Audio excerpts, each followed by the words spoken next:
Good afternoon, bonjour. My name is Guilherme Canella. I'm the Chief of the Freedom of Expression and Safety of Journalists section here at UNESCO headquarters in Paris, and it's my pleasure to co-moderate this session with Florian Forestier, who is the director at Le Plus Important. Our goal of this session is to discuss the topic, protecting democracy in the digital age, how to preserve the public space and collective deliberation on the internet. In his farewell speech on January 10, 2017, former President Obama said the following: "For too many of us, it's become safer to retreat into our own bubbles, whether in our neighborhoods or on college campuses or places of worship, or especially our social media feeds, surrounded by people who look like us and share the same political outlook and never challenge our assumptions. And increasingly, we become so secure in our bubbles that we start accepting only information, whether it is true or not, that fits our opinions instead of basing our opinions on evidence that is out there. And this trend," he continues, "represents a third threat to our democracy. But politics is a battle of ideas. In course of a healthy debate, we prioritize different goals and the different means of reaching them. But without some common baseline of facts, without a willingness to admit new information and concede that your opponent might be making a fair point and that science and reason matter, then we are going to keep talking past each other and we'll make common ground and compromise impossible." It's the end of the quote. While common baseline of facts without a willingness to admit new information, conceding that your opponent might be making a fair point and that science and reason matter. These are the key ingredients of the Enlightenment period, aren't they? Not an easy task to protect democracy these days, but not all are bad news. On the contrary, the advancement of internet did allow more public participation, particularly from groups that usually were silenced. It did allow more public scrutiny, more voices on the public sphere. So, ladies and gentlemen, our job is how we foster the huge opportunities for democracy, mitigate the big risks, and regulate the concrete harms that are there and here. We have the privilege to count with a fantastic group of speakers to discuss this. And let's start with our hosts today. Therefore, the member of the French Parliament, Ms. Paula Forteza. So the floor is yours. Thank you. Merci, merci beaucoup pour cette invitation. Bienvenue tous à l'Assemblée nationale et surtout à cette belle salle qu'on a toujours du mal à remplir. Hein. Soyez pas vexés, c'est une très très grande salle. Donc je voulais commencer par un petit état des lieux, mais très très rapide, hein, parce qu'on le connaît tous. Depuis une trentaine d'années, le monde du numérique est passé d'un univers presque utopique où on pouvait partager des ressources, partager des informations, où tout le monde pouvait s'exprimer, où vraiment il y avait des révolutions sociales démocratiques qui s'y déroulaient, à un monde plutôt dystopique avec énormément de problématiques à traiter. On les connaît, fake news, hate speech, les intrusions dans les élections démocratiques, les fuites massives de données. Et on a de plus en plus des nouveaux challenges aussi qu'on a du mal à saisir à travers la régulation. Les questions liées au complotisme qui se sont déroulées de plus en plus pendant la crise sanitaire, les deepfakes, les questions aussi disons, contenus problématiques qui se partagent plutôt dans les messageries privées et donc où on a beaucoup plus de mal à réguler en tant que pouvoir public. Et donc, face à toutes ces problématiques, on a la sensation d'une certaine impuissance des pouvoirs publics, impuissance de l'État, une certaine incapacité de l'État. Encore récemment, on a France Haugen, donc lanceuse d'alerte qui travaillait chez Facebook, qui nous rappelle que il faut se reposer sur des lanceurs d'alerte finalement pour arriver à avoir une certaine transparence de ces grandes plateformes, qu'aujourd'hui les États n'arrivent pas à imposer cette transparence aux grandes plateformes. On voit aussi en Europe, par exemple, que ça va dans le bon sens avec cette volonté, le DSA, le DMA, de mettre en place une régulation, comme ça avait été fait par le RGPD. Mais on a encore une difficulté à saisir le business model de ces plateformes et à le caractériser, à le réguler, à l'encadrer. Le fait, par exemple, qu'on soit sur 2 textes différents, DSA, DMA, alors que on parle d'algorithmes et d'éditorialisation de contenu sur un des textes qui devrait être lié au business model qui est dans un texte séparé, montre bien qu'on n'arrive pas encore à faire le lien entre les problématiques de contenu et le business model de ces plateformes. Cette position de monopole aussi, elle est très bien décrite dans une série, je ne sais pas si vous l'avez vue récemment, qui s'appelle Billion Dollar Code, qui parle de Google Earth et de comment, parce que Google l'a présenté comme un service gratuit, ils arrivent à échapper aux redevances qu'ils devraient payer à une petite entreprise allemande qui avait développé TerraVision quelques années auparavant. Et donc, on voit encore que le business model avance un peu masqué à travers des services qui sont gratuits. On dit toujours quand c'est gratuit, c'est vous le produit, hein, et donc on n'arrive pas à responsabiliser, à cerner ce business model qui se base donc sur les effets de réseau, les fameux effets de réseau et comment on arrive à fidéliser un certain des utilisateurs, non ? Donc autour de ce modèle évasif qu'on n'arrive ni à réguler à travers le droit de la concurrence, ni à travers le droit des données personnelles, ni à travers la régulation du contenu, la régulation des télécoms, on sent qu'il y a quelque chose qui nous échappe. Et donc, moi, une de mes thèses que j'ai pu développer dans un petit rapport il y a quelques mois, c'est de dire qu'il faut qu'on fasse un pas théorique, conceptuel, en avant, qui est de considérer ces espaces, ces plateformes comme des espaces publics. Quand on prend la définition d'un espace public, c'est quoi? C'est l'endroit où on a des débats démocratiques. C'est l'endroit, si on prend les définitions plus classiques de la théorie politique, Habermas, Hannah Arendt, c'est l'endroit où on peut organiser l'action politique, c'est l'endroit où on peut critiquer les pouvoirs en place. Et donc, on voit bien que tout ça se déroule sur les plateformes.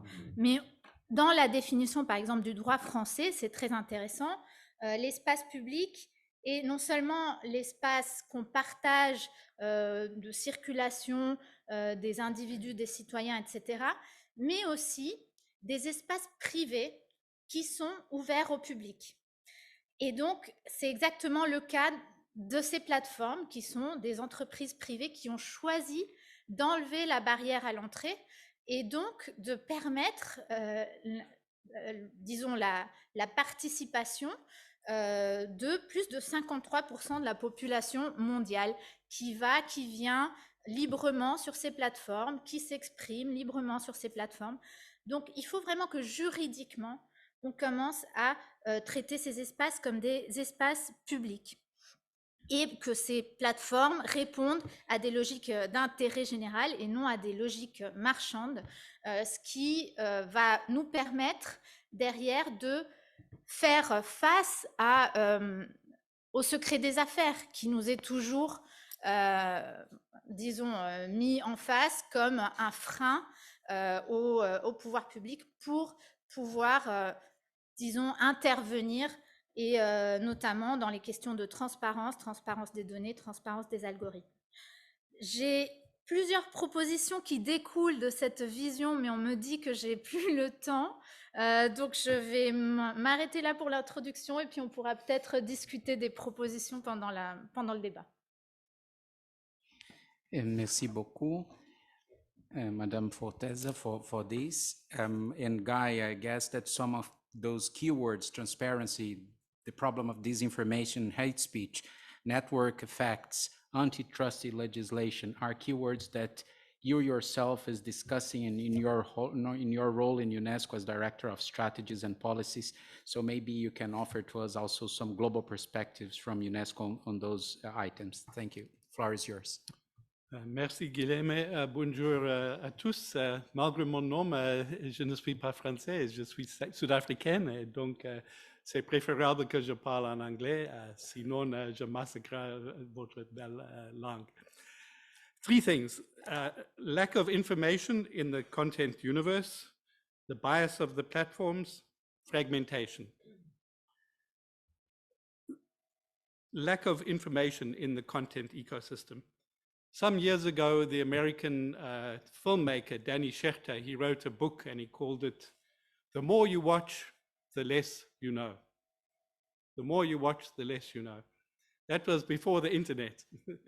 Now we have the concept of infodemic. So much content, people cannot say what is information, what is opinion, what is entertainment. It's a complete mix. And in that, people just begin to follow identity. What is speaking to their identity? What can they trust in this infodemic? Now, what we learned at UNESCO, we correctly welcomed the internet because it gave voice to people. But now we realize that voice is not enough for deliberation. You need information, not just opinion, you need information. And you need especially journalism as a producer of information. Now, the web, as you know, has created a crisis for journalism. Journalism today, it's overshadowed by this other content. It's under-prioritized in the algorithms. It's hard to fund journalism, and it's hard to find journalism. That's our first problem, lack of information in the content ecosystem. Second problem, the bias of the platforms. Well, we all know that these are not platforms, they are advertising technology companies. And they construct their platforms not for collective deliberation, but because they find some voices attract more attention and more engagement than others, the loud, the angry, the manipulative voices. So the marketplace of ideas is not an equal playing field. It is a tilted playing field. So this is a big problem because it's a system that's really biased in a particular direction. The third problem that we've learned over time is that the web is not a common public space.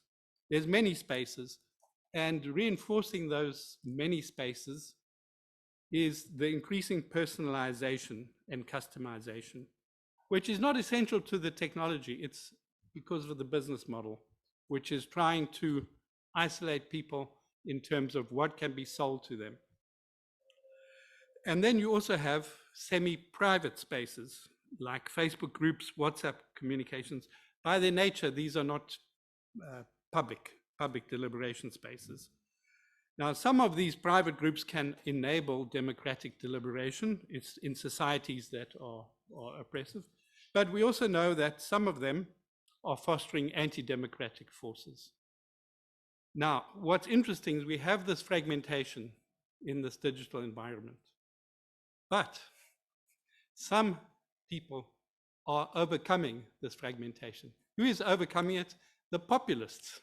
The populists are able to use a nationalist narrative to create, despite the fragmentation in the system, to create a momentum of their own. So we have these three problems. Well, those three problems have three solutions. I just mentioned very quickly. The one is we have to strengthen journalism in this digital sphere. We have to, for example, find ways to redistribute some of the funding that is going from advertising to the internet companies back to the journalism companies, like in Australia. We have to find ways to recover money, because journalism is saving the public funds. We just saw, for example, Panama Papers, Pandora Papers, all the tax cheating. Journalism is bringing this money back to the public. That money must come back to journalism. Strengthen journalism, number one. Number two, regulate the platforms more. Now, they're already subject to copyright content law, child abuse content law, terrorism content. But what we need to think about is regulation more for privacy, regulation for markets, we all know that, but transparency, which our member of the National Assembly has also mentioned. Why transparency? Because transparency makes them naked. Then they have to account. Why are their algorithms promoting disinformation and not information? The algorithms have to then explain what they are doing as corporate citizens to increase public unity and public discourse in a public space. And the last thing on fragmentation, we have to find ways that those who believe in collective spaces and democratic deliberation, voice and opinion and information, we have to do better than the populists, because the populists are winning. For them, they have overcome the fragmentation in many parts of the world. It's for those who believe in democracy, pluralism, deliberation, information, informed debate to push back. Thank you. Merci beaucoup. Merci beaucoup, Monsieur Berger. En plus, cette intervention a permis vraiment déjà de montrer un premier croisement, qui est la question de l'espace public.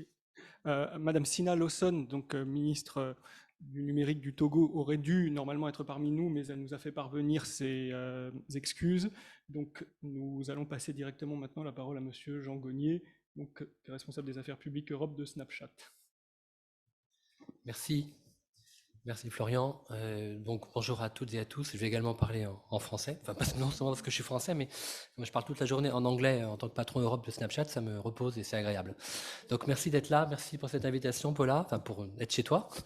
Merci beaucoup.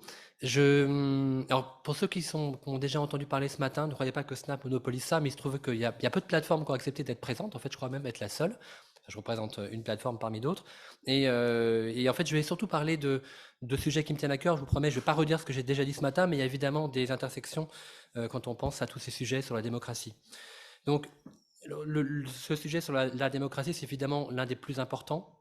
Ce matin, on a parlé de l'économie de l'attention, etc., qui l'est, mais vraiment, c'est l'un des grands sujets. Tout à l'heure, vous avez cité une phrase de Barack Obama. Je vais en citer une très rapide de Hannah Arendt, et je vois que tu as également parlé d'elle, qui dit, alors là ça va être en anglais, c'est « If people are no longer capable to distinguish between lies and the truth, then democracy and the moral life of people are in great danger ». Et je pense que c'est l'un des problèmes principaux qu'on a. On va parler évidemment de bulles de fil, de fake news, etc. Mais c'est vraiment là où il y a un vrai danger au niveau de l'utilisation des plateformes. Je ferai abstraction de ce qu'est Snap, je ne vais pas vous présenter Snap, mais ce dont je voudrais surtout parler, parce que Paula, tu as raison, et on l'a déjà dit, la régulation est très importante. Je pense profondément que la régulation n'est pas du tout une réponse suffisante. C'est une réponse qui est nécessaire, qui est intéressante, mais qui n'est pas du tout suffisante. Et le créateur de Snapchat, Evan Spiegel, le dit tout le temps, donc je vais le redire, mais il lui dit constamment que la régulation ne doit pas être un substitut pour une absence de responsabilité morale. Pour une absence, en fait, de voir le vrai problème. Parce que la régulation, quand on y pense, moi, avant d'être chez Snap, j'étais chez Amazon, chez Microsoft, dans des grandes boîtes américaines. La régulation, c'est vrai que c'est important, je le redis, mais ce n'est pas ça du tout qui fera changer les choses. Là, parce que je ne me déplace jamais sans ce document, là, c'est un document de la DG Connect, donc de la Commission européenne, qui rappelle les obligations pour les grandes plateformes, pour le DSA, les Very Large Online Platforms. Donc nous, les grandes plateformes, on va devoir faire un certain nombre de choses pour justement que l'Internet soit plus transparent, qu'il y ait moins de harmful content en ligne, etc. On a, nous, Snapchat, ainsi qu'un certain nombre d'autres boîtes, comme Spotify, comme des boîtes européennes pour la plupart. On a fait un courrier, je vous l'enverrai si vous voulez, qu'on a diffusé très récemment, il y a une semaine. On a dit qu'en fait, le DSA rate sa cible. Alors c'est bien le DSA, c'est très bien. La régulation, c'est très important, il faut faire quelque chose. Le dernier texte, c'était la directive e-commerce, elle datait de 2000. Donc c'est bien que 21 ans après, on se bouge, c'est très bien. En revanche, ce n'est pas suffisant. Pourquoi ? Parce que toutes ces very large plateformes qui sont prises dans le champ du DSA, on s'est uniquement fondé sur le nombre de personnes qui utilisent cette plateforme. 45 millions de personnes tous les mois, on est dans le DSA. Mais ça ne veut rien dire. Wikimedia, et je les connais bien, ils sont pas particulièrement connus pour propager des contenus dangereux, ils sont compris dans le champ du DSA. Ce qui est assez injuste et qui rate sa cible. Nous, ce qu'on demande, c'est qu'on soit pris en compte la chose très importante dont on parle là, c'est des risques systémiques. Dans quelle mesure une plateforme génère un risque, en fait? Dans quelle mesure une plateforme est dangereuse? Dans quelle mesure une plateforme fait ce qu'on appelle, encore une nouvelle fois, chez les anglo-saxons, du harmful content? Tout ça, c'est pas du tout pris en compte. Il y a une liste à la Prévert de choses qui doivent être faites, de l'audit, etc., qui globalement ne changera rien, ne générera pas du tout des plateformes qui sont dominantes. Les plateformes challenger auront plus de mal à monter la marche d'après et ça limitera la compétition. Je ne vais pas parler trop sur le DSA, on pourra en reparler parce que c'est un vrai sujet, je pense qu'il faut aller plus loin. Mais ce que je veux juste dire, c'est que réglementer, ce n'est pas la bonne réponse. Et le patron d'une grande boîte mondiale n'arrête pas de vouloir réglementer. Là, récemment, tu citais le whistleblower de cette boîte. Ce qu'il a juste dit quelques jours après devant les sénateurs américains, c'est qu'il faut plus de réglementation. Oui, on sait qu'aux États-Unis, le Communication Decency Act 230, donc qui est globalement l'équivalent en Europe du e-commerce, il n'y a pas de responsabilité pour les plateformes, doit être revu, on le sait. Mais ce n'est pas tout ça qui changera la donne. Je me dépêche. Juste le second point dont je voulais parler, c'était ce dont également a parlé Paula, décidément, on ne s'est pas parlé avant, c'est le business model, le modèle d'affaires qui est clé, qui est absolument clé pour tout. Et tant qu'on n'aura pas réglé ce problème-là, qui est le fameux problème dont parlait Evan Spiegel de responsabilité morale, on n'aura rien réglé. Le problème d'affaires, c'est un vrai effort. Hein. Ça veut dire que dès le premier jour, day one, dès qu'une boîte se crée, il faut qu'elle pense de façon vertueuse. Alors c'est quoi la vertu? On pourrait faire des livres sur ça. Ce que je pense profondément, c'est qu'il faut qu'on limite les critères de vanité, c'est-à-dire qu'il ne faut pas qu'il y ait trop de likes, de commentaires en ligne, parce que ça incite les gens à globalement propager n'importe quoi.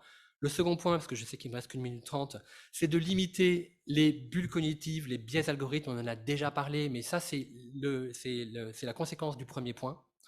Et d'ailleurs, ces bulles, vous en aviez parlé également, et tout le monde le dit, que les gens s'enferment. Alors, je reprends là, je ne parle pas d'Hannah Arendt, mais je parlais de Tocqueville, qui disait déjà en 1830 que c'est quoi le risque que la démocratie peut voir? C'est que les gens s'enferment dans la solitude de leur propre cœur. Et c'est ce qu'on revoit là. C'est vraiment les gens, ils s'enferment dans leur bulle, ils sont contents d'être dedans. Ça, c'est le second danger. Le troisième danger, évidemment, c'est la viralité. Et tout ça, c'est lié. Hein, on ne peut pas faire la viralité, qui est donc la diffusion massive de n'importe quel type d'information à n'importe quel moment, qui évite que les débats aient lieu et donc que la démocratie soit protégée. Voilà, je reparlerai après, je vais être dans les temps, donc je vois qu'il me reste quelques secondes. Je m'arrête là. Merci. Bien, merci beaucoup. Nous allons maintenant laisser la parole à monsieur le professeur Nathanael Persily de l'université de Stanford, qui est avec nous à distance. Professeur Persily. Hello. How are you? Thank you. Thank you very much. I wish I could be there with you today to discuss this important topic. It seems every week we have some event that triggers some new thinking on this.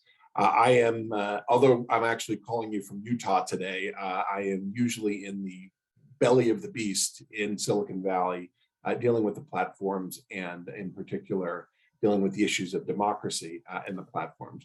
Since I only have a few minutes, I wanted to just talk specifically about the effect that the internet and these large platforms are having on democracy. And we can talk about solutions perhaps in the Q&A. I want to start where the previous speaker left off and talking about the problem of virality and how that interacts with democracy. But before I do that, let me say that the way that I think about this problem is particularly to focus on what is new with these new digital technologies and how they inherently affect democracy. And by that, I mean, we focus a lot on hate speech or on disinformation, but hate speech is as old as speech. Disinformation is as old as information. And to focus on actually what the technology is doing in terms of creating these harms, I think is quite critical. And so the first sort of family of characteristics that I think implicate democracy when it comes to digital technology are velocity, virality, and volume. The speed at which information travels, the fact that it's done through viral peer-to-peer transfer, and the sheer amount of information that we now have really on our cell phones in our pockets. Focusing just on virality for a second, the point about virality is in some ways a pro-democratic one. It is because we've taken away the legacy gatekeepers for the information ecosystem that's seen as one of the great virtues of the internet. But a political communication ecosystem that privileges virality is one that privileges certain types of candidates, certain types of strategies, and certain types of communication. We know, the social scientists know, that if in an environment that is focused on virality, that appeals to outrage, appeals to emotion, are those kinds of communication that are going to get virally transferred, right? And so that favors certain types of candidates, certain types of communication and strategy. The second family of problems I would focus on is anonymity.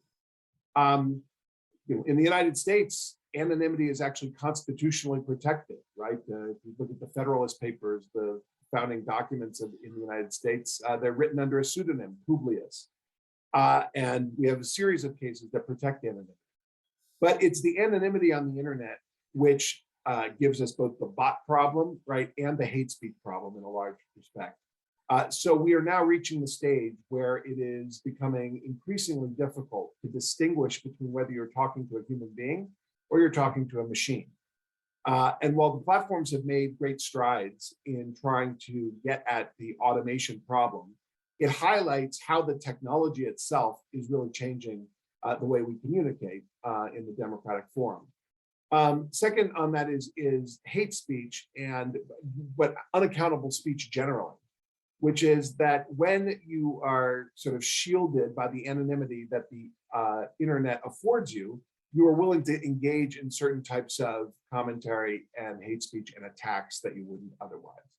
Again, particularly in areas where we want to protect the right of dissent, anonymity is a critical feature of internet communication and a pro-democratic feature of internet communication. But it also gives us those problems that require policy intervention. The third family of issues is one that was discussed earlier on this panel. It has to do with echo chambers and filter bubbles. And most of the time when we talk about this, the caricature that emerges is that people are self-selecting into their own information universes.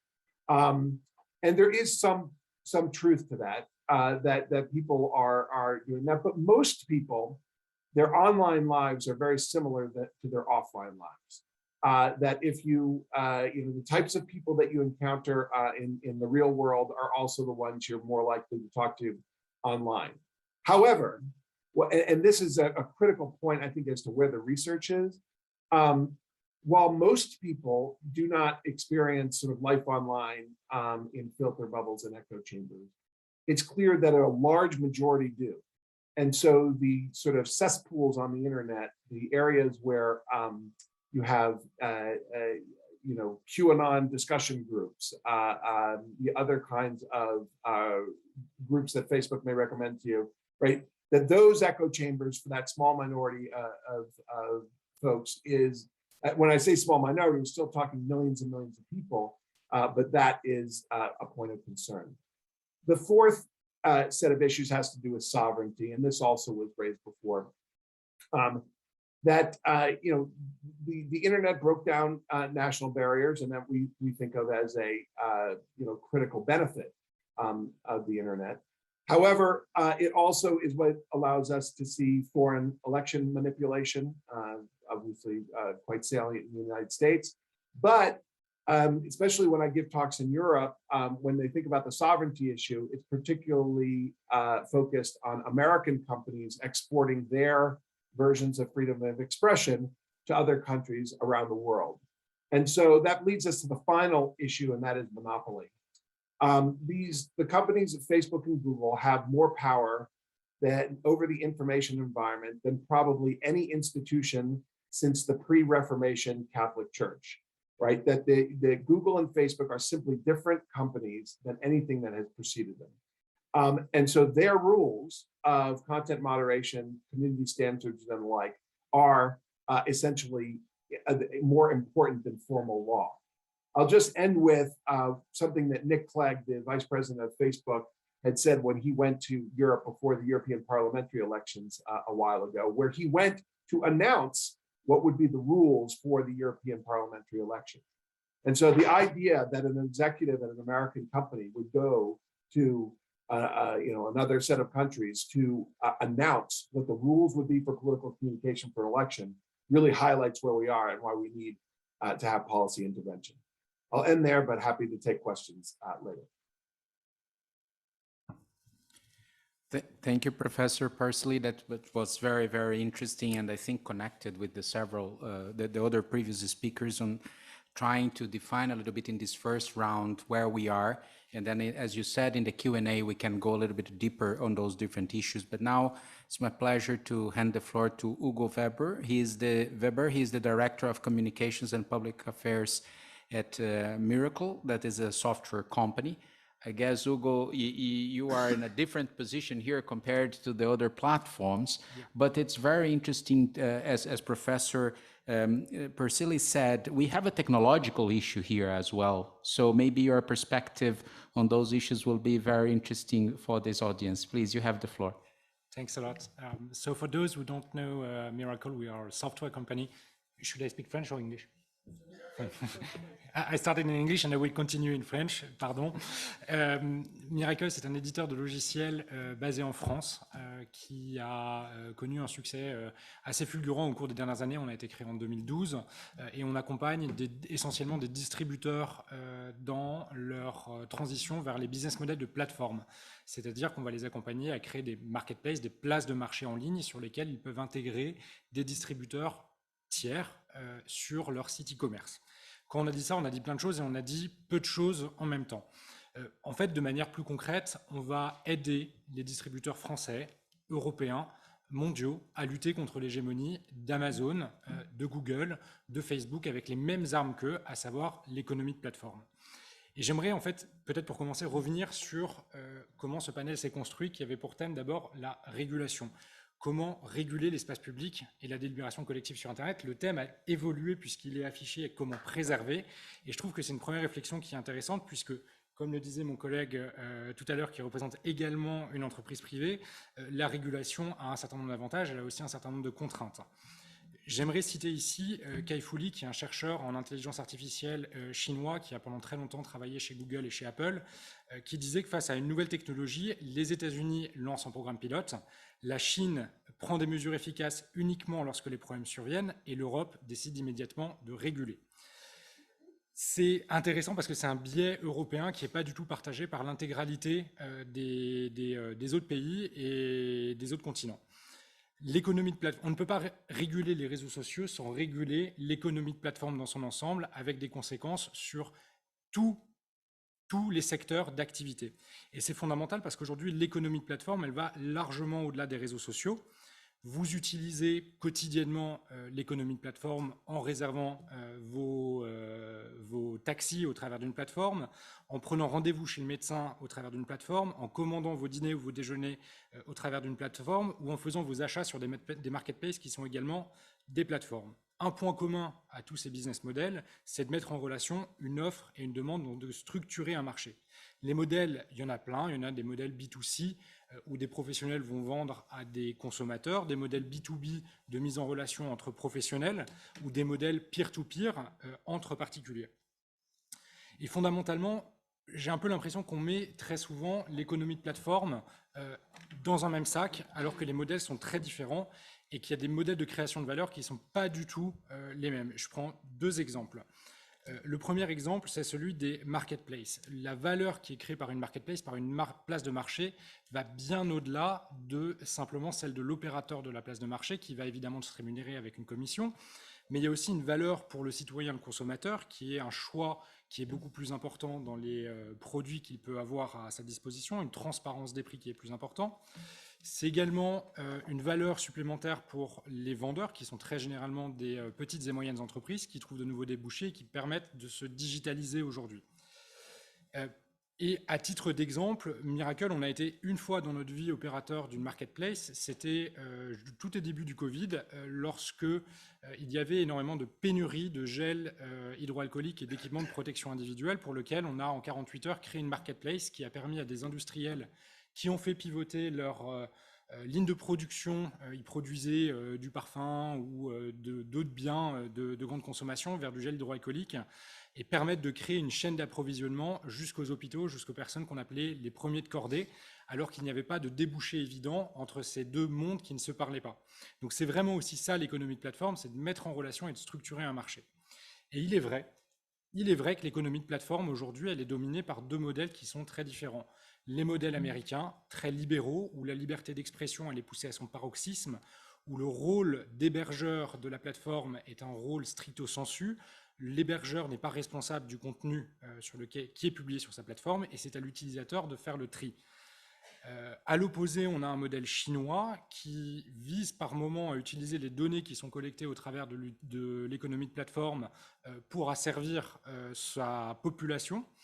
Et je pense qu'aujourd'hui, en Europe, on a un boulevard qui existe pour à la fois rattraper notre retard sur l'économie de plateforme, mais également créer un modèle qui est un petit peu différent de ce qui existe aujourd'hui.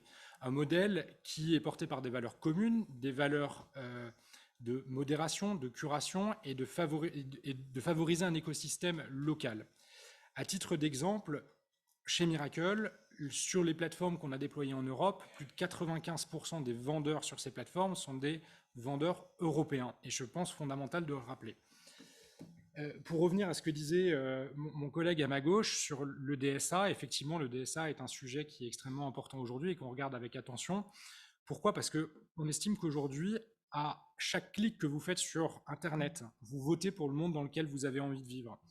Et cela n'est vrai qu'à partir du moment où vous avez le choix. Il y a des contraintes aussi dans la réglementation. Et je pense notamment à celui d'une perte de chance pour les entreprises européennes. Lorsque vous vous mettez à l'économie de plateforme, que vous êtes un distributeur européen qui se met à ce modèle-là, vous avez un retard conséquent à rattraper sur les géants technologiques qui sont bien souvent américains ou chinois. Une plus grande régulation va empêcher ces acteurs-là de profiter de l'économie de plateforme et de créer ce modèle vertueux, local, européen. Et je trouve que c'est important de le rappeler, puisque, in fine, la problématique est celle du consommateur européen, qu'il faut mieux protéger évidemment, mais s'il n'a plus d'autre choix que de se tourner vers les grandes plateformes américaines, on a un peu loupé l'objectif principal de protection de ce consommateur européen. Je vais m'arrêter ici et je pense qu'on poursuivra après, bien sûr. Thank you very much. Merci beaucoup. And Christophe Deloy is Secretary General of Reporters Without Borders, but also chair of the Forum for Information and Democracy.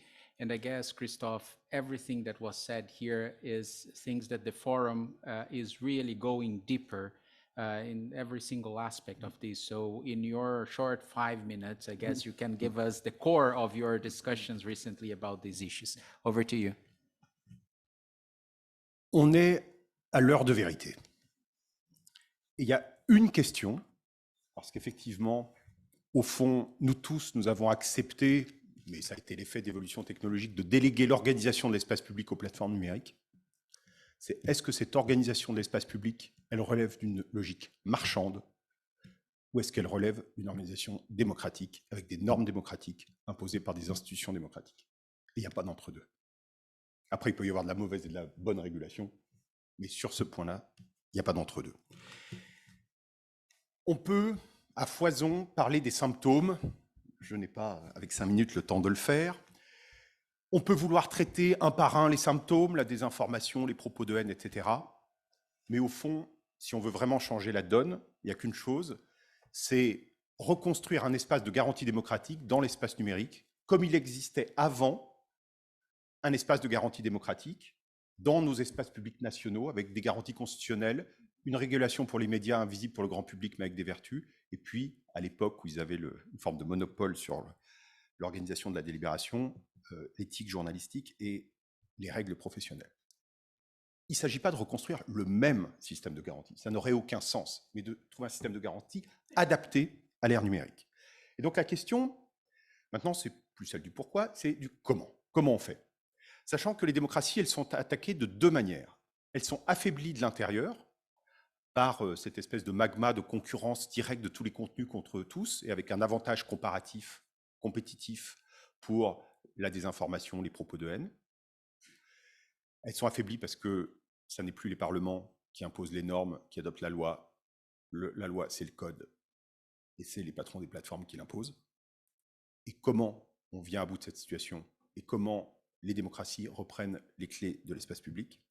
Et la deuxième chose, c'est que la mondialisation de l'information, qui peut être tout à fait positive sur certains aspects, et évidemment, je ne méconnais pas non plus le caractère extrêmement positif de la communication horizontale, mais c'est comment on en finit avec un effet très négatif de cette mondialisation de l'information, qui est l'asymétrie entre les démocraties et les dictatures, l'avantage compétitif pour les dictatures, parce qu'elles sont dans un système ouvert, mais où elles peuvent se fermer, exporter des contenus sous contrôle, déstabilisant, pendant que les démocraties, les sociétés dites ouvertes, elles, peuvent être vulnérables et finalement en position de faiblesse. Et l'effet ciseau de ces deux effets peut avoir des effets fulgurants que nous avons constatés dans un certain nombre de pays et dont il convient de venir à bout. Et donc ce que nous avons fait, en commençant il y a 3 ans, en travaillant sur les entités structurantes de l'espace public, c'est d'abord essayer de mobiliser les États au niveau international pour la création d'un espace démocratique numérique. Une commission composée d'un certain nombre de Nobel, de gens qui ne l'étaient pas. Il y avait Maria Ressa qui vient d'avoir le prix Nobel. Rapidement, nous avons obtenu un partenariat international signé maintenant par 43 États, le partenariat sur l'information et la démocratie, qui pose des principes généraux. Nous avons créé un organe d'application, le Forum sur l'information et la démocratie, dirigé par la société civile, qui formule des recommandations très concrètes aux États et aux législateurs sur tous les problèmes de régulation où il faut inventer du droit, parce que le droit d'avant, il n'est pas pertinent, et souvent, sa logique même n'est pas pertinente. Donc, avec des propositions très concrètes, dont certaines sont reflétées dans les documents des organisateurs, et je vous en remercie.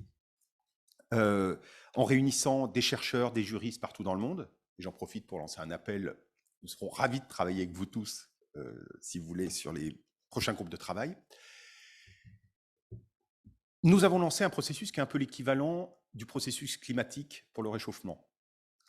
Là, la crise démocratique, c'est la seconde grande crise à laquelle fait face l'humanité. Il faut un peu l'équivalent. Et donc, un sommet sur l'information et la démocratie, premier du genre, le 24 septembre, pardonnez-moi, à New York, a été annoncé le fait que désormais, il y aurait un peu l'équivalent des conférences des partis, des sommets sur l'information et la démocratie tous les ans. Nous avons annoncé la création d'un observatoire sur l'information et la démocratie, qui est un peu l'équivalent du GIEC. Là aussi, j'appelle tous les chercheurs qui souhaiteraient travailler avec nous à venir. Ce GIEC de l'information et de la démocratie sera coprésidé par Angel Gurria, l'ancien secrétaire général de l'OCDE, et Shoshana Zuboff, vous devez connaître, auteur de L'âge du capitalisme de surveillance. On a créé un nouveau groupe de travail sur les régimes de responsabilité des comptes de réseaux sociaux, créer une coalition de la société civile. Bref, on avance très concrètement pour pouvoir à la fois créer une coalition démocratique qui puisse peser au niveau international dans l'édiction des normes et qui puisse aussi mettre en œuvre sur le plan national ou supranational pour le niveau européen des dispositions particulières. Et je dis ça sans être un adorateur du DSA qui répond à un certain nombre de questions. Il y a des avancées, il y a des défauts. Surtout, il faut aller sur un certain nombre de points beaucoup plus loin. Et on a des recommandations très précises. Et puis, il y a un enjeu particulier, je ne sais pas si j'ai encore un instant, mais enfin, on m'a encore pas fait signe, qui est comment on fait pour que, dans cet espace public, il y ait des mécanismes de promotion de la fiabilité de l'information. Parce que ce n'est pas tout de le dire, il faut arriver à le faire. Dans un moment où on ne sait plus distinguer comment ont été produits les divers contenus. Est-ce que c'est de la publicité? Est-ce que c'est de l'information, du contenu sponsorisé par des intérêts cachés? Est-ce que c'est de la propagande d'État? Est-ce que c'est du journalisme de qualité? Est-ce que c'est de la rumeur? C'est très difficile. Et les algorithmes, ça, il y a une forme d'impasse, on n'arrive pas à le détecter. Donc on a lancé une initiative qui s'appelle la Journalism Trust Initiative, qui vise à recréer de la distinction entre des contenus qui ont été produits selon en conformité avec des garanties d'indépendance éditoriale, de respect des méthodes, de mise en œuvre des méthodes journalistiques, de respect des règles éthiques et de transparence, sans juger des contenus, mais des modes de production. Et pour leur redonner un avantage compétitif dans l'espace public, en étant le facteur intégrité de l'indexation algorithmique, en étant un critère pour l'affectation des dépenses publicitaires, en étant un critère pour l'aide au développement lorsqu'il s'agit par exemple, de soutenir des médias du Sud, ça vaut pour les philanthropes. Et j'aurais pu citer aussi les organes de régulation façon CSA en France qui ont des problèmes qui peuvent par convention imposer des obligations, par exemple de transparence, mais en fait ça ne correspond à rien dans les médias. Donc on a besoin de recréer de la distinction sans forme discrétionnaire, c'est-à-dire sans que ce soit les États qui décident ou les plateformes qui décident qui est journaliste ou pas. Dans les deux cas, ce serait dangereux, ou même une ONG façon RSF. Là, c'est un mécanisme fondé sur une norme, et on a créé une norme européenne au sens ISO du terme, mais en fait ça s'applique très bien aux journalistes, même si ça peut faire sursauter à première vue. Un mécanisme de compliance, de conformity assessment, fondé sur le marché de la certification. Et là, on a quasiment finalisé ce montage-là. Et donc, c'est une solution de marché pour ensuite pouvoir obtenir une forme d'équilibre dans l'espace public, que plus on exerce des responsabilités, le respect d'un certain nombre d'obligations, plus, le cas échéant, on peut apparaître dans l'espace public, ce qui est la reproduction à l'ère digitale de l'esprit de régulation qui ont été, disons-le, les régulations qui ont permis les démocraties, parce qu'il n'y a jamais eu de démocratie vivante et longue, je ne remonte pas à la démocratie grecque, sans qu'il y ait une forme d'organisation de l'espace public qui permette la délibération démocratique. Voilà, j'ai tenu à peu près le délai, j'espère. Merci, et je suis vraiment ravi de ce colloque qui me semble répondre tout à fait à une question, et notamment mettre en présence des gens qui doivent travailler ensemble. Un très grand merci, à la fois pour cette intervention finale et pour toutes les interventions, à tout le monde. Petite tentative de synthèse en 2 minutes avant de lancer la discussion. Un constat: les réseaux sociaux posent des problèmes, compromettent les possibilités de délibération, aggravent la polarisation. Comment? Par la viralité, le micro-ciblage, l'absence de perception partagée. Pourquoi? Parce que 4 grandes raisons.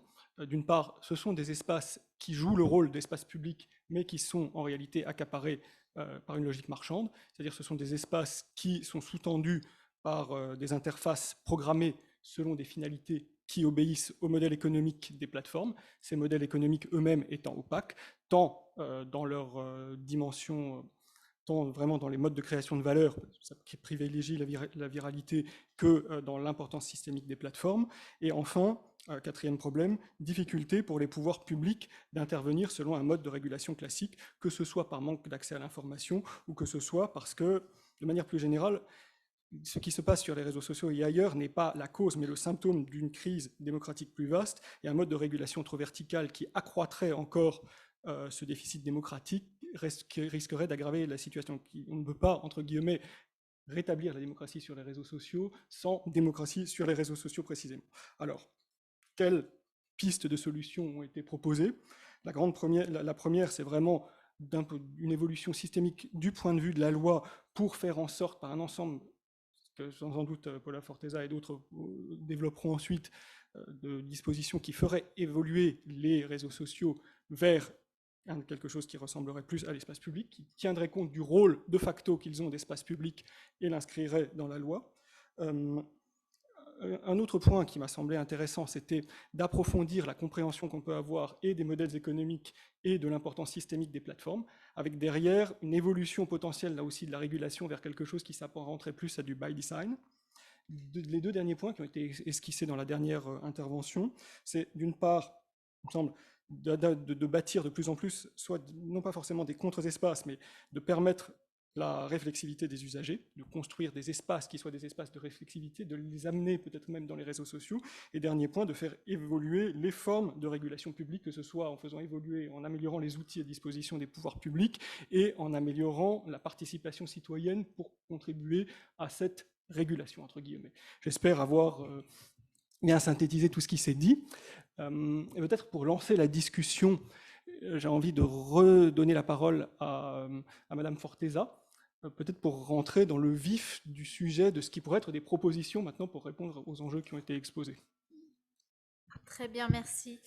Oui, donc je reprends un peu où j'avais laissé la réflexion. Donc voilà, ces espaces, ces plateformes sont des espaces publics et il faut les considérer comme tels dans le droit, ce qui nous permettra de mettre en place certaines initiatives, certaines propositions. Je donne quelques exemples. Évidemment, par exemple, permettre aux régulateurs parfois aux journalistes, parfois à la société civile, aux associations, d'accéder aux algorithmes, aux données de ces plateformes pour comprendre comment fonctionnent ces biais, comment l'information est hiérarchisée, comment elle est organisée, et pouvoir travailler sur des façons de réguler qui soient plus adaptées, plus efficaces, plus ciblées. Une autre idée qu'on avait eue, c'était de mettre en place un droit de réponse comme on l'a dans le droit de la communication, dans le droit de la presse, et donc un droit de réponse qui ne serait pas que des réponses sur le fil d'un tweet, par exemple, mais un droit de réponse qui s'adresserait aux mêmes communautés de la personne qui a attaqué ou mis en question cette personne-là, et donc au même auditoire. Et donc ça serait une façon de montrer le revers de la monnaie, et que la personne, avant d'attaquer ou mettre en cause quelqu'un, sache que elle va devoir exposer les arguments contraires à ses propres followers, par exemple. Une autre proposition, c'était de mettre en place un droit d'affichage, comme on a en France, par exemple dans les espaces publics, dans les mairies. On a des espaces où on peut faire des rappels à la loi, où on peut mettre en place des informations concernant les élections qui sont des informations, disons, neutres et équilibrées selon les candidats qui se présentent. Donc ça aussi, ça pourrait être des espaces qu'on sanctuarise, entre guillemets, sur les plateformes pour faire passer, par exemple, des rappels à la loi sur les contenus haineux, sur les fake news, sur ce qu'on peut, disons, quels sont les risques d'agir d'une certaine façon ou d'une autre sur les plateformes. J'ai entendu dans les interventions cet appel, cette alerte de dire il ne faut pas se focaliser que sur la régulation, que sur la réglementation. Ça peut être lourd, c'est pas le seul axe d'intervention efficace. Je suis d'accord. J'avais pas eu le temps de dérouler mes arguments, mais il y a une autre approche qui est, disons, qui vient en complément, qui est complémentaire, qui est cette idée de la régulation ouverte, la open regulation.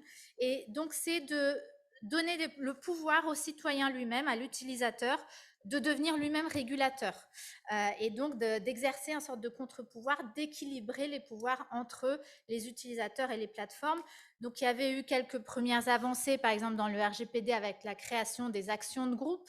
Mais il y a d'autres propositions qu'on peut décliner et qui sont aussi, parfois ne passent pas par la loi, mais qui sont plus de l'outillage technique. Par exemple, on peut essayer de faire en sorte que les utilisateurs reprennent le contrôle de l'éditorialisation de leur page, par exemple Facebook ou Twitter, en pouvant, par exemple, choisir quel va être le tri de l'information. Selon quels critères on veut que l'information se présente à nous. Il y a déjà des petits outils, qui s'appelle Flipfeed, par exemple, qui permet d'échanger en fait le feed avec une autre personne, et donc qui permet de sortir de sa bulle de filtre, en fait. Et je recommande vraiment de faire cet exercice parce que c'est très parlant, et voilà, c'est très, ça montre vraiment à quel point on est enfermé, même si on le sent pas. D'autres approches, la modération communautaire, comme Wikipédia l'a mis en place, des fact-checking communautaires, où vraiment on sort de la logique de censure qui, on sait, peut aller contre la liberté d'expression, mais qui est aussi pas efficace, parce qu'on sait que quand on censure, les utilisateurs vont vers d'autres plateformes ou se dirigent vers le dark web, etc. Ça ne résout pas le problème. Et donc, il faut plutôt faire en sorte que ça soit les pairs, les autres utilisateurs, qui envoient des sortes de messages sanctions ou voilà, des signaux. Et c'est beaucoup plus efficace, ça a été prouvé dans plusieurs rapports. Et un dernier exemple que je donnerais, parce qu'il est assez parlant aussi, pendant le RGPD, on avait beaucoup parlé de RegTech. Donc, comment est-ce qu'on met en place des technologies de régulation, donc qui donnent le pouvoir aux utilisateurs. Et donc, je voulais vous parler de Open Archives, qui est une nouvelle initiative qui a été lancée par l'ambassadeur du numérique, qui est très intéressante parce que c'est le répertoire de toutes les conditions d'utilisation des plateformes et surtout le changement de ces conditions d'utilisation dans le temps. Parce qu'on s'aperçoit que les plateformes nous demandent de signer des conditions d'utilisation et après les changent sans prévenir à nouveau les utilisateurs ou sans redemander le consentement. Et donc, il y a des changements assez importants qui se déroulent. Par exemple, il y a quelques jours, TikTok a décidé que les messages privés, qu'il allait pouvoir enregistrer les messages privés.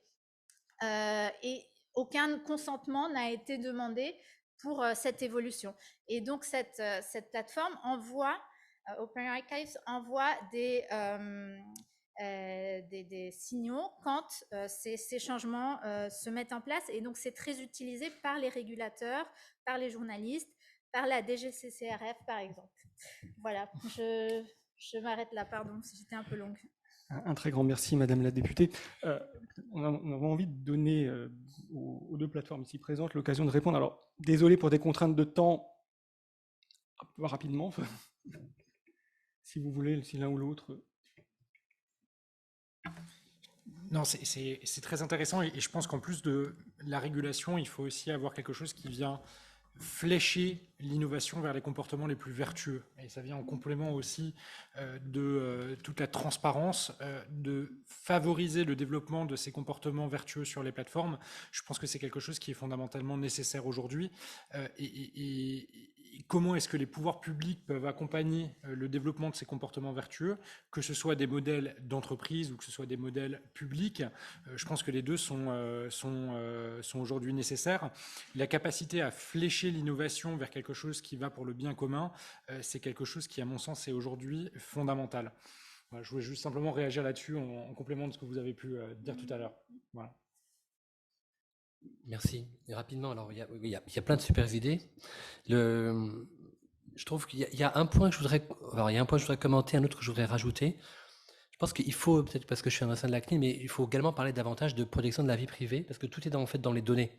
On en a parlé beaucoup, c'est l'économie, enfin, c'est l'essence du 21e siècle. Enfin bon, on le sait tous, les données, c'est le nerf de la guerre. Et donc, tant qu'une entreprise n'aura pas fait une vraie politique de privacy by design ou de safety by design, mais surtout de privacy by design, les choses changeront peu en fait. Donc, tant qu'une entreprise ne s'imposera pas, et une entreprise change en fait, une entreprise peut changer si ses pairs, PAIRS, changent, c'est-à-dire si les compétiteurs changent eux-mêmes, ou s'il y a une pression de la part des usagers.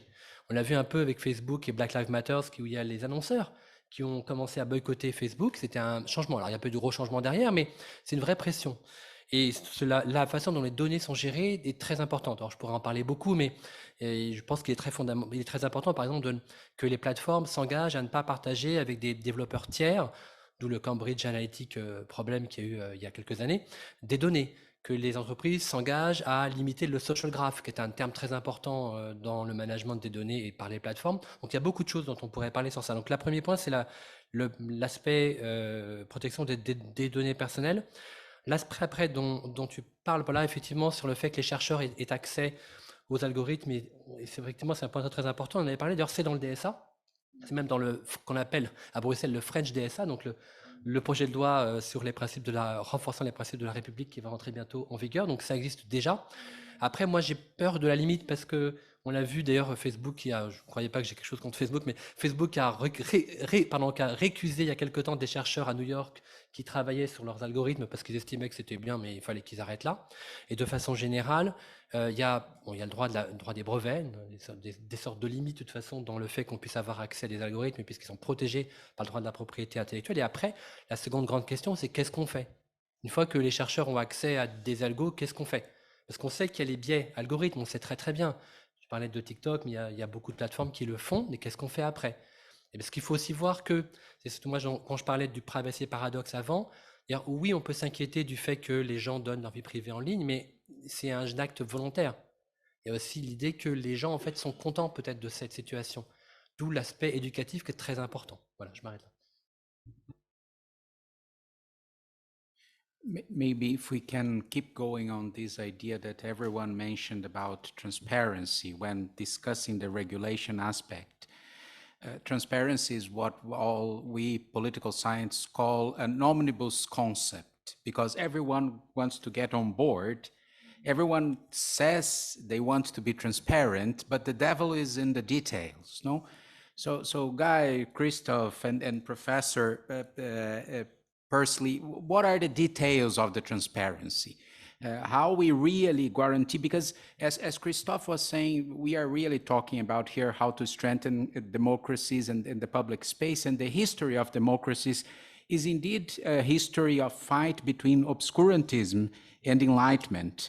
We need to have more transparency to have more democracy, and this is one of the big things about the platforms. But if you read the statements of their CEOs, etc., they are all in favor of more transparency. But the thing is, what exactly we want with them? So maybe, Guy, you could start with some points here. Yeah, well, UNESCO has a publication, je pense c'est en français aussi? Oui. En anglais, le titre est Let the Sun Shine In. S'agit les principes pour la transparence. Donc, I think this is quite an interesting thing because we have to spell out exactly what we mean by transparency. And one of the transparency things is definitely the business model. I was very pleased that Madame Forteza was mentioning Wikipedia, because Wikipedia is transparent. And you can see a business model there that people would say, it's in the information space. It's not in the disinformation space, because it's got a mechanism that can work to foreground disinformation.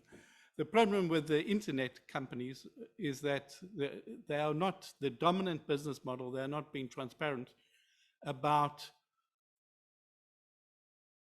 how their models are working. And it's only through the leaks, which are then publicized by the Wall Street Journal, that we see how these models are working, and we see they're working in a bad way. So it comes down to the business model in a very detailed way. And many of the companies, for example, they have, to go back to my first point originally, these companies give voice, very good. But voice is not, it's necessary for democracy, it's not sufficient for democracy, because you need informed voice, you need information in the voice. Now, the companies under COVID, they realize they must give information. Therefore, they have had some measures to promote information. At the same time, their algorithms are recommending anti-vax, for example. So they put at the top of Facebook information from World Health Organization, but the business engine is working in the opposite direction. So there's a schizophrenia there. And the only way we can really get them to resolve this kind of contradiction is to say they have to become much more open to scrutiny. Now, their arguments are it's commercial property. Their arguments are if they are more public, trolls can game the system, exploit it, and so on. Well, you can have transparency for different levels. You can have transparency for regulators, which is not the same as transparency for the researchers. It's not the same as transparency for the public. You can have a tiered system of transparency. So it's not only what you're transparency about, but transparency for who. And then finally, we say, why transparency? And we have shown that transparency, it's not just something that is needed for itself. It is needed for self-correction. It is needed for public opinion. It is needed for the public to be able to say, we want enlightenment, and we want these companies to show us that they are really committed to the enlightenment, not to say one thing and be doing a different thing. Could I jump in here? Thank you, Guy. Maybe we can try to bring Professor Nathaniel Pursley back to the conversation. Great. I don't know if are you still with us, Professor?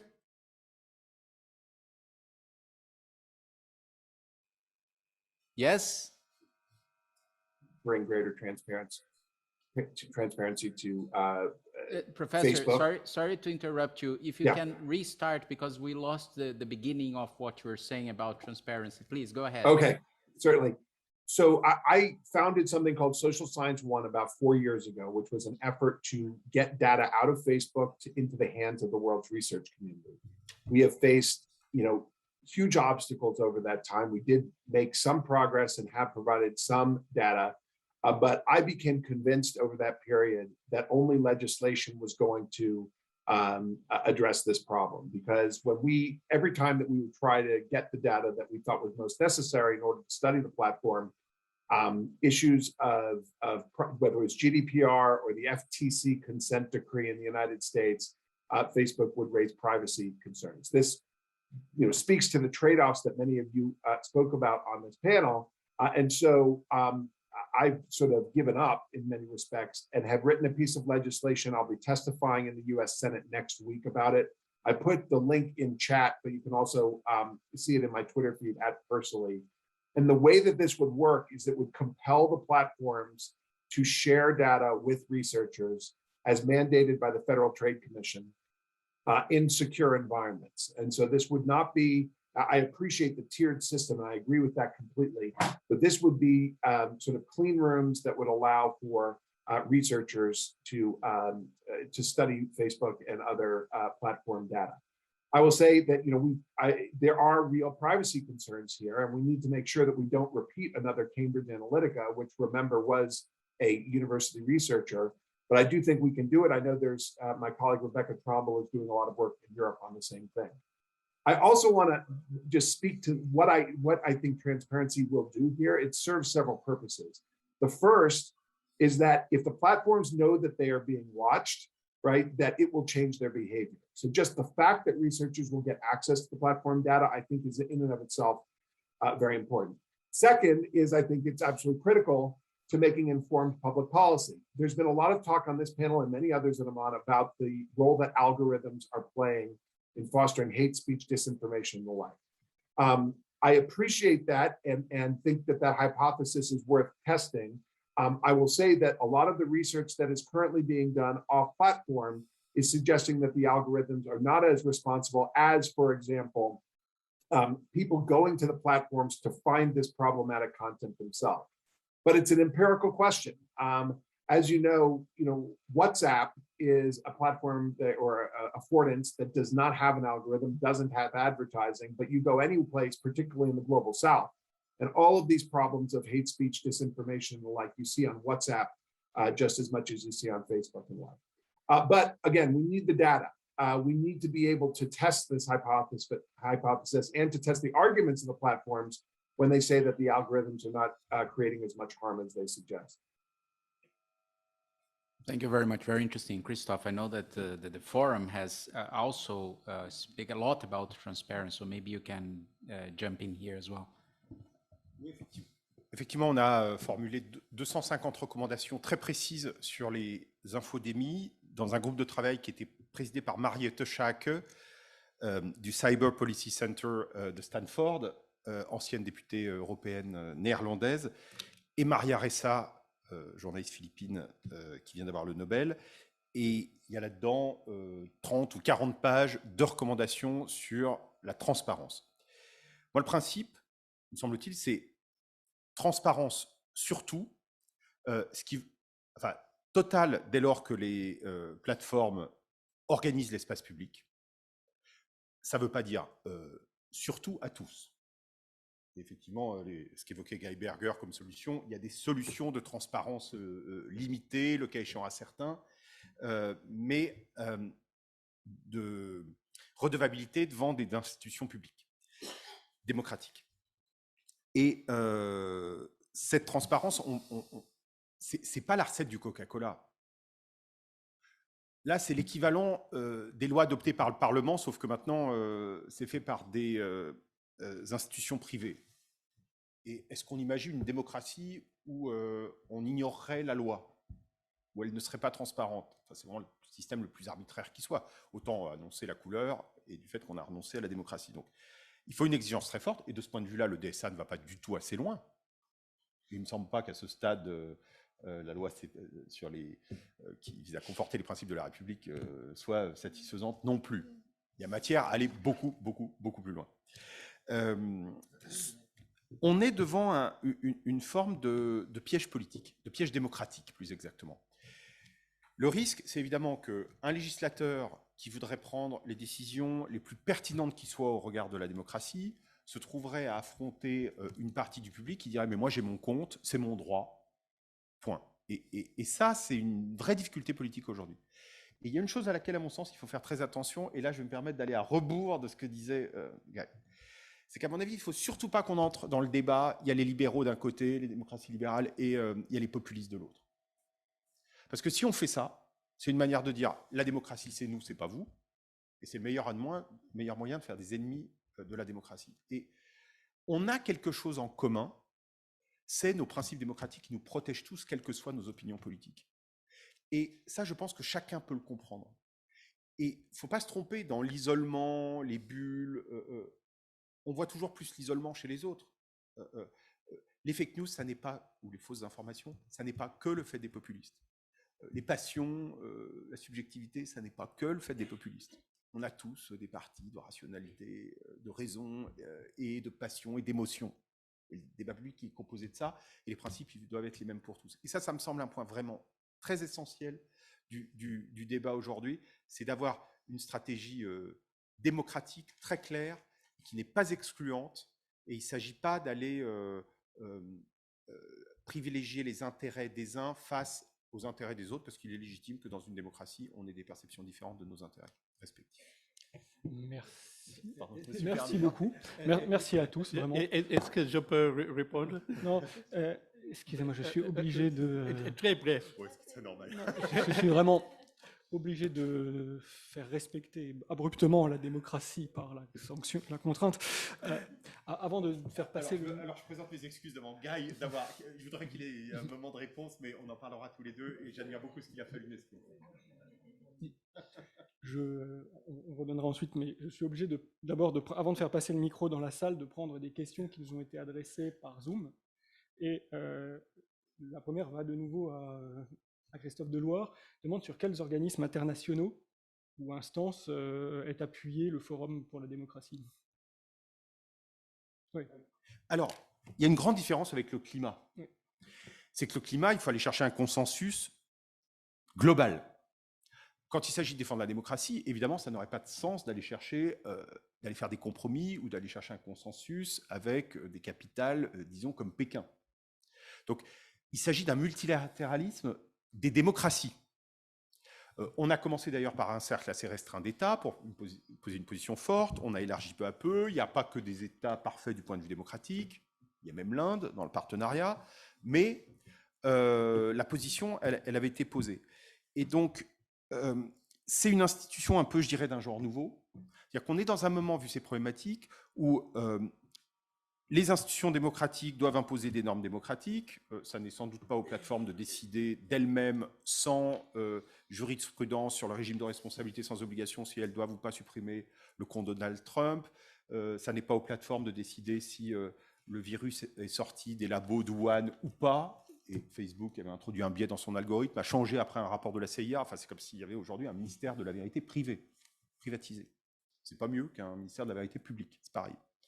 Et donc, il faut qu'on arrive à instaurer ça. Et pour ça, c'est vrai que pour avoir une forme de légitimation des propositions, c'est intéressant d'aller chercher, d'organiser des groupes de travail avec des personnalités très différentes, des profils très différents partout dans le monde, avec des contributions de partout.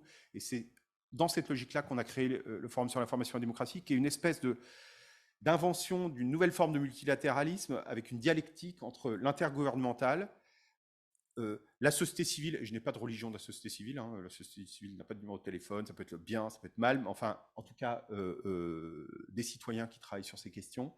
Et c'est ce qu'on essaie de faire avec cette initiative-là. Donc ça ne se raccroche pas à des grandes organisations type ONU, UNESCO. On a eu le soutien à l'origine d'Audrey Azoulay, la directrice générale de l'UNESCO, du secrétaire général de l'ONU, Antonio Guterres. Mais pour l'instant, nous, on ne souhaite pas aller là, même si on annoncera bientôt des partenariats, mais avec des organisations un peu plus restreintes.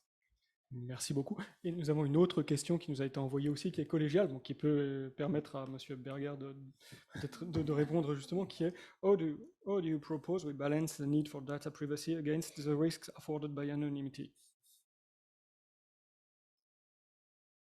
Okay, well, first to respond to Christoph and then to speak about anonymity.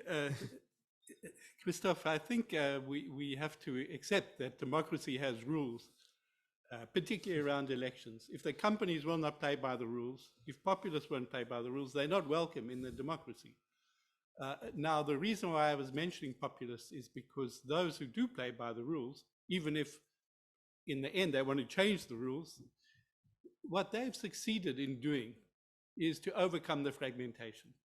And that's why I mention them, because not to say they are not part of the democratic debate per se, but that why have they succeeded? And those who believe in democracy with the information have not succeeded. Because the reason why these populists have succeeded is because they exploit identity. In this infodemic, they say, believe us, a simple truth, and we can save you. The nation, nationalism, voila. Now, what we have to remember on the other side, those who are Democrats, yes, we want to have informed debate. Yes, we want rationality. Yes, we want enlightenment. But we forget, it's also identity. It's the populists, they know it's about identity. We have to create that sense of identity, that it's an identity to have informed debate, not just an identity to believe in the nation, the great leader, the man who will solve all our problems and tell us the truth.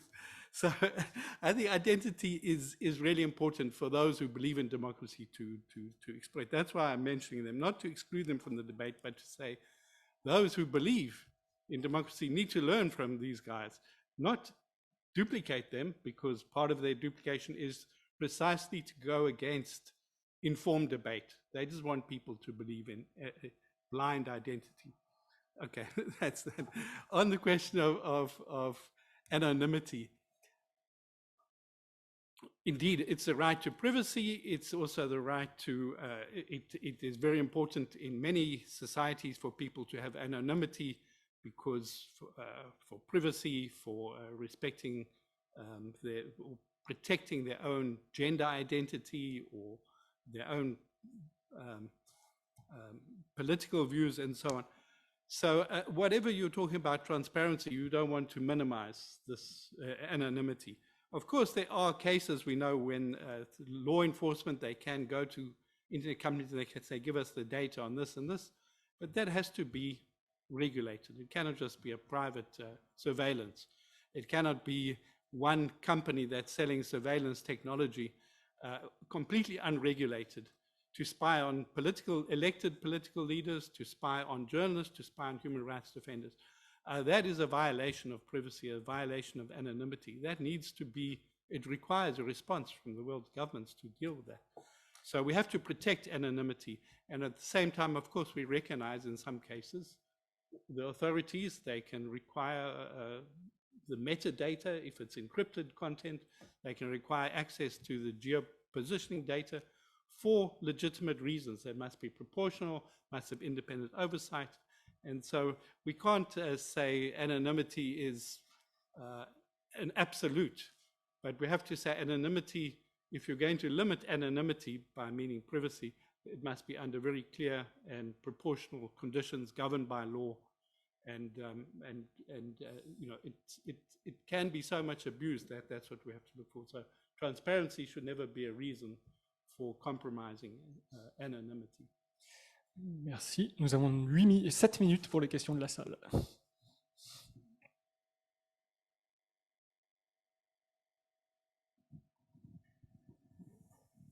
Merci, monsieur. C'est encore moi. Au fait, le titre de notre table ronde, c'est Protéger la démocratie à l'ère du numérique, qui donne l'impression que le numérique, la démocratie est menacée par le numérique. C'est au fait ce que je comprends. Alors, on a parlé de viralité. Ma question s'adresse à Madame Paula, à l'honorable Paula, s'il vous plaît. Alors, ce que j'ai remarqué, ce qui me paraît, vous allez me corriger tout à l'heure, que des influenceurs des personnes ordinaires comme moi, des va-nu-pieds, qui font des trucs qui amusent la galerie, commencent à avoir des followers dans les millions. Et cette popularité, cette acceptation par le peuple commence à gêner des politiques, pardon. Et je me demande, est-ce que c'est l'espace politique voué à la politique qui est menacée, qu'on nous donne ici comme la démocratie? Est-ce que c'est votre espace que vous êtes en train de protéger?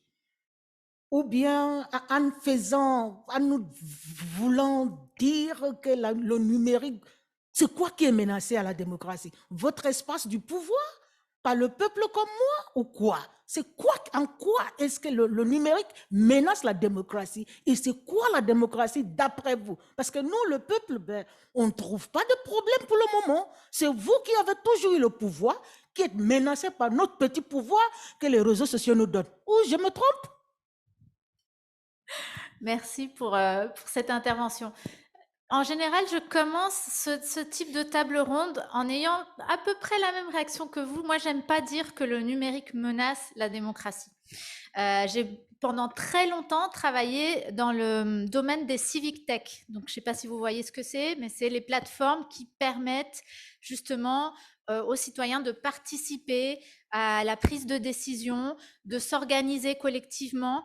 On avait par exemple travaillé à Nuit debout, je ne sais pas si vous avez suivi donc ces manifestations en France, à Paris.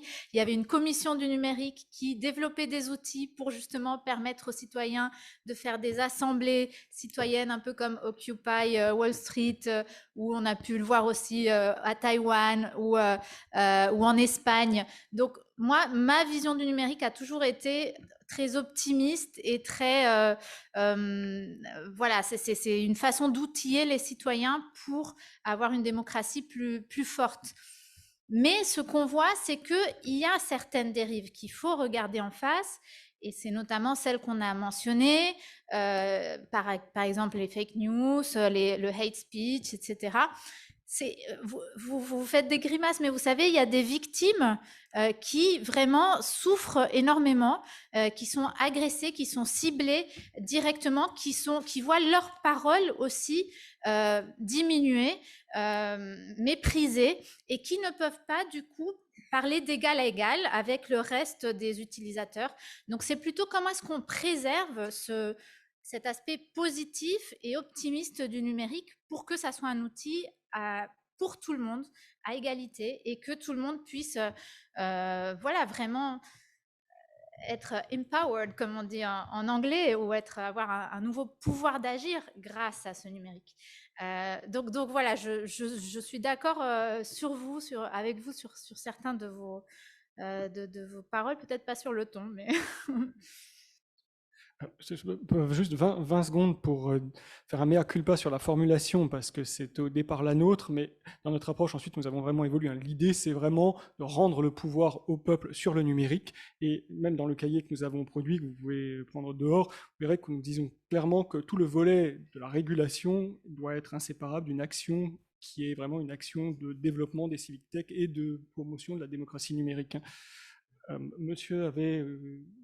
Oui, je voulais juste rebondir sur ce que vous avez dit, parce qu'il y a quand même un phénomène qui est extrêmement intéressant dans ce que vous avez mentionné, c'est que les plateformes aujourd'hui, elles répondent à un besoin des personnes, et deux, à une expérience utilisateur qui est quand même extrêmement bien faite et ça fonctionne. Vous faites votre shopping sur Amazon, vous avez des recommandations qui sont pertinentes, vous allez sur Facebook, vous y trouvez aussi un certain nombre de plaisirs, et ça fait 1h30 qu'on parle des plateformes américaines, des autres, sans se poser la question de ce qu'on peut faire pour faire émerger des modèles alternatifs européens qui sont aussi qualitatifs, parce que c'est à partir du moment où ils sont qualitatifs qu'ils arriveront à concurrencer les plateformes systémiques qu'on connaît aujourd'hui, et en fléchant vers cette innovation. Alors, je voulais juste revenir là-dessus et aussi remettre quelque part, cette notion, elles ne sont pas là pour rien, c'est qu'elles répondent à un besoin, et il faut que les Européens construisent aussi des business qui répondent à ces besoins, qui soient aussi qualitatifs d'un point de vue technologique. Et donc, en fait, c'est une vraie question de souveraineté. Quel business model, quel environnement tech on veut demain? Est-ce qu'on veut un environnement qui est dominé par les autres, ou est-ce qu'on veut notre propre environnement qui soit aussi bien qualitativement, avec un certain nombre de garde-fous?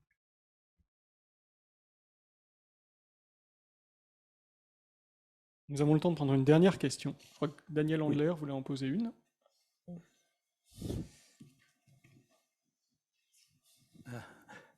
Professor Persili used one expression that he was the only one to use, which is it's an empirical question.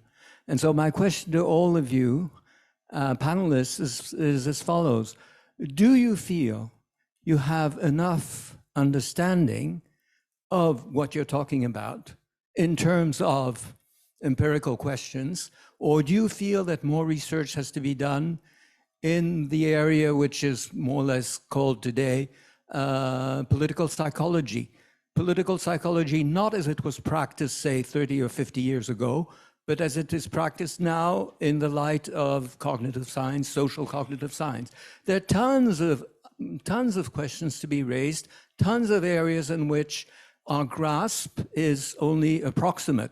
And so I'd sort of like to hear you on this issue. Do you think more research needs to be done, more input from actually cognitive science, social psychology, political psychology? Not sure if that's for me. The answer is, of course, more research is always needed. We can't hear you. Can you hear me? Rendez la parole à Monsieur Persili, s'il vous plaît. We have a problem with the sound. Can you hear me now? Yes. Yes. Yes. So look, of course, more research is needed. That's like the easiest question for a professor to answer. But we are, the world is on fire, and we sort of need to put out that fire. So that while we have to have more research, we need to act as well. There are certain areas where I think the research is in. And so whether it's about competition policy, or whether it's about taxation, or whether it's about privacy, I think, we have enough information to act on these tricky questions of content moderation. Not only do I think we need more research, I think that we don't really have the answers right now about what governments can do in order to foster better content moderation and to prevent these online and offline harms. However, I think we are, as I mentioned in my prepared remarks, there are certain sort of glimpses that we are finding right now. For example, the fact that many of these problems are really concentrated among a minority of users, and to try to develop policies that target those sort of cauldrons of hate and the like, disinformation. For example, another thing that we know is about something like disinformation. We know that the consumers and the producers of it, at least in Europe and the United States, tend to be older, not younger, as many people had assumed. That would affect whether, what kinds of digital literacy programs we would want to promote. In addition, there's all this debate, as I said before, about the role of the algorithms.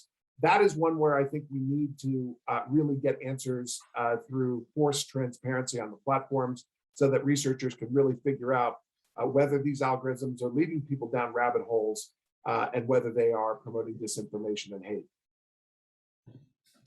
Grand merci. Avant de donner la parole à Guilherme pour clore vraiment, nous allons devoir... Non, je suis désolé. Simplement 15 secondes pour dire, quand on parle de recherche, on parle toujours beaucoup de recherche empirique, technique pour accroître nos connaissances. On parle beaucoup moins des sciences humaines et on ne parle jamais de littérature et d'art. Or, il serait important que des domaines extra-techniques aient aussi la main pour élaborer le discours sur la technique, que ce ne soit pas que la technique et les sciences dures qui est le monopole du discours les concernant et concernant notre propre démocratie. Cette petite incise étant faite, Guilherme, je vous laisse ou je te laisse conclure. Very briefly to say thank you so much for every speaker. I have learned a lot. I think it was a fascinating discussion. And I have the impression, in my role in UNESCO as Freedom of Expression, Chief of Section, I've been participating in several debates about this very same issue in the last 5 years. And I think the good news is that we're starting to reach some points where we at least know what are the big pieces of problem here. I guess 2 years ago, we are still very much divided in at least in identifying where we are. As Christophe and the others said, we are still far away on the concrete solutions for this. We need more research, but we have some sort, unfortunately, of vicious cycle here because we need more research, but then we don't have the data because the companies are not transparent. So how we do to solve this, we are not still yet there, but at least I think some elements of this debate are evolving in an interesting direction, connected with the human rights international law. In the last, at least in the last year, I have heard more and more that the company should produce human rights risk assessments on the different things they are doing. And this was not the main debate 3 years ago. So we have serious problems, as Professor said. The world is on fire, particularly in this area. Every week a new leak with new things out there. But at least debates like these are helping a lot to shape the response of the different stakeholders. Parliamentarians have one role here, international organizations have other, civil society organizations like Christophe's have others, academics have others. We are missing some players here. I mean, the companies are here, but for instance, we need to involve more the judiciary in this discussion because the judges will have a role here in guaranteeing the due process of law and the protection of democracy at the end of the day. But I think in a positive note, we are moving in an interesting direction, at least these groups here. And some of the companies, I must say, like Snapchat and Marco that are here, they are open to this discussion, and this is important. We can't do this without the private sector. They need to be a part, they are part of the problem, they should be part of the solution. So from UNESCO and for Le Plus Important, was a pleasure to co-moderate this panel. Thank you so much for everyone, every panelist. Thank you, Professor, for waking up so early in US for joining us. And thank you for the audience for joining